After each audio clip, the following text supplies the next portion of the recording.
આઈ એમ વૈદ્ય હેતલ સોની. આજે આપણે સ્ત્રીના અલગ અલગ તબક્કા વિશે સમજીશું અને ત્યારબાદ એ તબક્કામાં થતા રોગો વિશે ડિસ્કસ કરીશું અને એનું કેવી રીતે સોલ્યુશન લાવવું તેના વિશેનો પણ અમારા અનુભવો તમારી સાથે શેર કરીશું.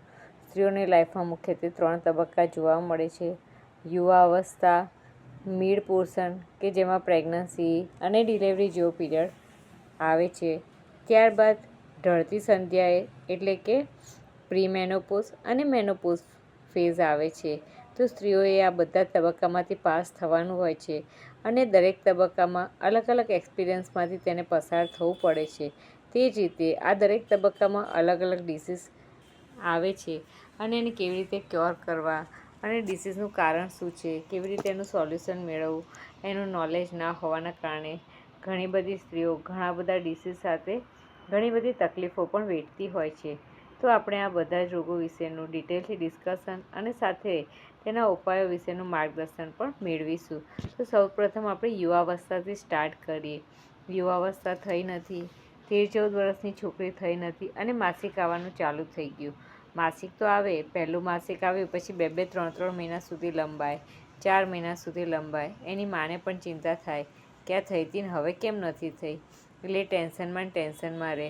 તે જ સાથે છોકરીઓને ઘણા બધા ડિસીઝ પણ જોવા મળે છે. એની સાથે એમાં પણ છોકરીઓમાં જોવા મળતું પીસીઓડી 70-80% અમારી પાસે જે પેશન્ટ્સ આવે છે અને જે યંગસ્ટર્સ છોકરીઓ હોય છે એમાં મોટે ભાગે પીસીઓડી જોવા મળે છે. તો આ પીસીઓડી શું છે, એના કારણો શું છે, એના સિમ્ટમ્સ શું છે અને એના ઉપાયો વિશે આ લેક્ચરમાં આપણે ડિસ્કસ કરીશું. પીસીઓડી એટલે કે પોલિસિસ્ટિક ઓવેરિયન ડિસીઝ, એટલે કે સ્ત્રીની જેનેટિકલ ઓર્ગનમાં ગર્ભાશય અને ગર્ભાશયની બાજુમાં 2 ઓવરીસ હોય છે. આ જ્યારે ઓવરીસમાં જે એન્ડ્રોજન હોર્મોન્સ છે એનું જ્યારે પ્રમાણ વધી જાય અને ઓવર એક્ટિવ થઈ જાય કે એન્ડ્રોજનનો વધારે પડતો સ્ત્રાવ થાય ત્યારે સિસ્ટ રપ્ચર થવાના બદલે તેમાં પાણી ભરેલી ગાંઠ થઈ જાય છે, એટલે કે પોલિસિસ્ટિક ઓવેરિયન ડિસીઝ. આવી ઘણી બધી પાણીની ગાંઠ થઈ જાય તેને શું કહેવાય કે પીસીઓડી. જેમ કે સ્ત્રીની ફર્ટાઇલ પીરિયડ જોઈએ તો જનરલી માસિકના 5મા દિવસ પછી ધીરે ધીરે ઓવમ ડેવલપ થાય છે અને 14માંથી 16મો દિવસ એટલે કે ફર્ટાઇલ પીરિયડ દરમિયાન એ ઓવમ રપ્ચર થઈ અને તેમાંથી બીજ છૂટું પડે છે. ત્યારબાદ જો પ્રેગ્નન્સી રહે તો એ બીજનો ઉપયોગ કરી અને પ્રેગ્નન્સી રહેવામાં આવે છે અને જો પ્રેગ્નન્સી ના રહે તો એના પછી એક્ઝેક્ટ 14મા દિવસે માસિક આવે છે અને એની સાથે બીજ સ્રવી જાય છે, એટલે કે આપણે મેન્સીસ સાયકલ કહીએ છીએ. હવે જો આ બીજ રપ્ચર ના થાય અને એના બદલે જો ત્યાંની પાણીની ગાંઠ બની જાય અને આવી ઘણી બધી ગાંઠ બની જાય અથવા ક્યારેક એમાં બ્લીડિંગ થાય તો ચોકલેટ સિસ્ટ પણ બનતી હોય છે. તો આવી જે ઘણી બધી ગાંઠો બને છે એને પોલિસિસ્ટિક ઓવેરિયન ડિસીઝ કહેવાય છે. હવે આ માટેનું કારણ જોઈએ તો અત્યારની જે લાઈફસ્ટાઈલ, જે યુવતીઓ જોઈએ કે યુવાનો જોઈએ, એક્સેસિવ ટેન્શન અને સ્ટ્રેસફુલ લાઈફ. બીજું ઓપ્શન હોય તો જંક ફૂડ, ડેઇલી હેબિટ. ત્રીજું લેક ઓફ એક્સરસાઇઝ. તો સ્ટ્રેસ, લેક ઓફ એક્સરસાઇઝ અને અનઇવન લાઈફસ્ટાઈલ આ મેઇન રીઝન છે પીસીઓડીના. આના પરિણામે તેમના હોર્મોન્સ ઇમ્બેલેન્સ થાય છે અને પરિણામે આ રોગનો ઉદ્ભવ થાય છે. આ હોર્મોનલ ઇમ્બેલેન્સના હિસાબે પીસીઓડી તો થાય છે. તો પીસીઓડી થયું છે એવું ખબર કેવી રીતે પડશે? સૌથી પહેલાં તો એની મેન્સીસ સાયકલ ડિસ્ટર્બ રહેશે. ક્યારેક વહેલું આવી જશે, ક્યારેક 1.5-2 મહિના સુધી માસિક નહીં આવે. આવશે તો સ્પોટિંગ જેવું આવશે, 2 થી 3 દિવસ સ્પોટિંગ થાય અને પછી માસિક ચાલુ થાય. તે જ સાથે પેલ્વિક એરિયા એટલે કે કમરની નીચેના ભાગમાં અને પગની પીંડીઓમાં કળતર ખૂબ જ થશે. તેની સાથે બીજા પણ ઘણા બધા સિમ્ટમ્સ જોવા મળશે. ફર્સ્ટ તો તમારી માસિકની સાયકલ ઇરેગ્યુલર જોવા મળશે. બીજું કે સૌથી પહેલાં હેર લોસ થવાનું સ્ટાર્ટ થઈ જશે, વાળ ઉતરતા જશે અને જનરલી યુવતીઓના આગળ ફ્રન્ટલ પાર્ટમાંથી વાળ નીકળે અને હેર લોસ થાય તો સમજવાનું something is going in wrong in my body.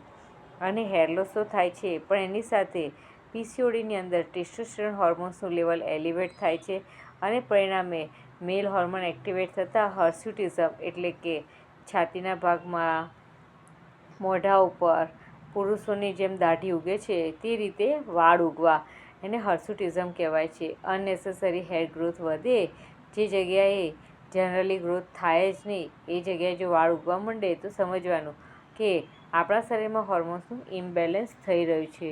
તે જ રીતે માસિક આવવાનું શરૂ થયું અને અઠવાડિયા અગાઉથી પિમ્પલ્સ સ્ટાર્ટ થઈ ગયા તો સમજવાનું કે પીસીઓડી તો નથી ને. આ જ રીતે જેને પીસીઓડી હોય એનું વજન પણ ખૂબ જ વધતું જાય છે, ભલે ખાય કે ના ખાય પણ શરીર જાણે ફૂલતું જતું હોય તેવું લાગે.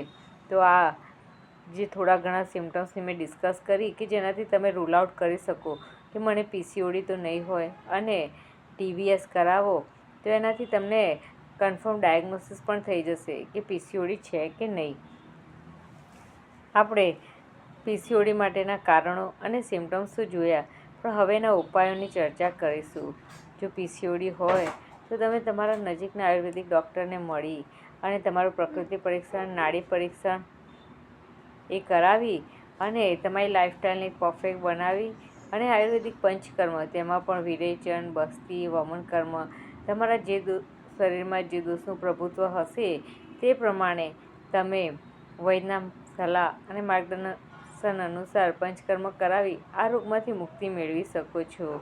અને બીજા સરળ ઉપાયો વિશે ડિસ્કસ કરીશું. જે લોકોને પીસીઓડી હોય એ લોકો એક તો પરફેક્ટ લાઈફસ્ટાઈલ અપનાવવી જોઈએ, પરફેક્ટ ડાયટ ફૂડ લેવું જોઈએ, એટલે કે બ્રેકફાસ્ટની જગ્યાએ લંચ લઈ લો, કમ્પ્લીટ લંચ લો, મિડ મીલ સ્મોલર લો અને રાતનું ડિનર એનાથી પણ સ્મોલર લો. અને પોતાના ડાયટમાં ફ્રૂટ્સ, ડ્રાયફ્રૂટ્સ, ખીચડી, દૂધ, જે પ્રોટીન મળે એવા ડાયટનો પણ સમાવેશ કરો. અને જંક ફૂડ ખાવું હોય તો 15 દિવસે 1 દિવસ પ્રિફર કરો, પણ નોટ ફોર ડેલી. તે જ રીતે રેગ્યુલર તમને જે પણ એક્સરસાઇઝ ગમતી હોય અથવા જે પણ સ્પોર્ટ્સ એક્ટિવિટી ગમતી હોય તેમાં પણ જોઈન થઈ 1 કલાક કમ્પલસરી એક્સરસાઇઝ કરો. Third is meditation. It is most important thing in your life. જો રેગ્યુલર મેડિટેશન, ઓમકાર અને પ્રાણાયામ કરશો તો તમને તમારી લાઈફસ્ટાઈલમાં ફેરફાર તો જણાશે, પણ સાથે તમારા રોગમાં પણ તમને આશ્ચર્યજનક ફેરફાર દેખાશે.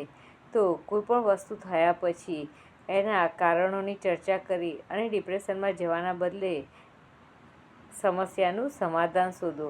સમાધાન એટલે કે સોલ્યુશન, એ તમને નવી દિશા બતાવશે અને જો સોલ્યુશન તરફ મૂવ થશો તો તમારો ડિસીઝ પરમેનન્ટલી ક્યોર પણ કરી શકશો. Thanks for watching.